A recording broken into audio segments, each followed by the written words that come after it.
You know what burns good hospitality staff out faster than hard work? Watching one toxic or lazy team member get away with murder while management does nothing about it.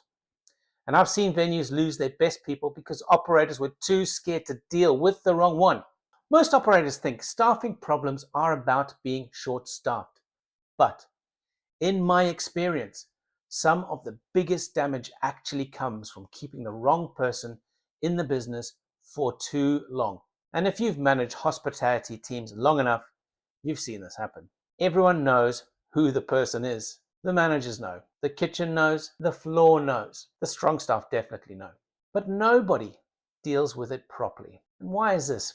Because the venue's already under pressure, you're understaffed, recruitment's hard. You've got shifts to fill. You're trying to avoid more stress. So operators convince themselves, we'll manage it. We can't afford to lose another person. But what actually happens is the cost spreads across the rest of the team. And this is the part a lot of operators miss.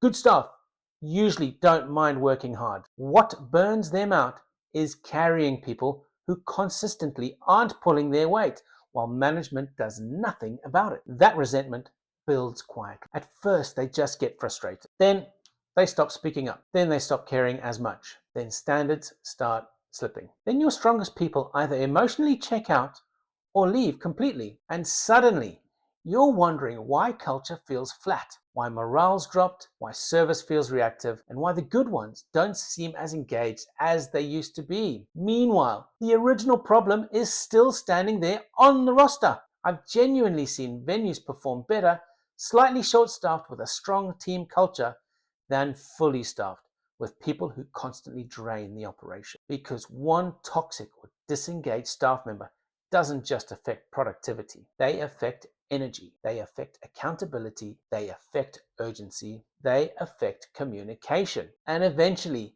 they affect the guest experience. And here's the flip side. When you deal with that issue properly, the team sees it. Even if it leaves you temporarily short-staffed, you've just built trust. Now, the good staff know leadership actually means something, that standards matter, that culture is protected, and that accountability isn't optional. Removing that negative element can genuinely feel like a weight has been lifted off the team. Yes, people may have to work harder for a while, but they'll usually do that far more willingly when they know it's moving the team and the business in the right direction. Short-term pain, long-term credibility. Now, this doesn't mean every struggling staff member is bad. Sometimes people need training. Sometimes they need support. Sometimes expectations haven't been made clear. And sometimes leadership itself is the issue. I've seen good staff become disengaged because they were poorly led, poorly trained, or constantly thrown into chaos without structure. So this isn't about writing people off too quickly. It's about being honest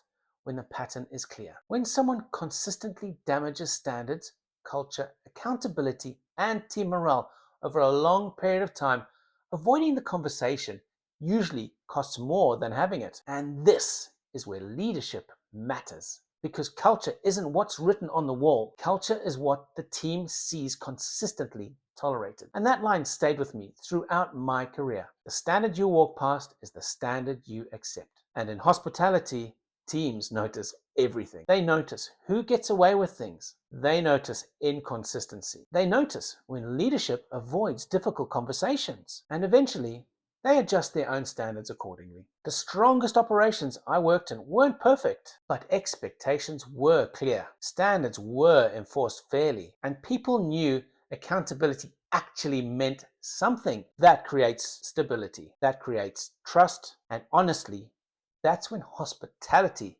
becomes a much better industry to work in for everyone. And once that person leaves, the next challenge is not rushing to fill the gap with the next available body. That's a separate conversation, because panic hiring creates its own problems. I'll cover that in the next video. For now, I'd love to hear your thoughts. Have you ever worked in a venue where one person completely affected the culture of the entire team?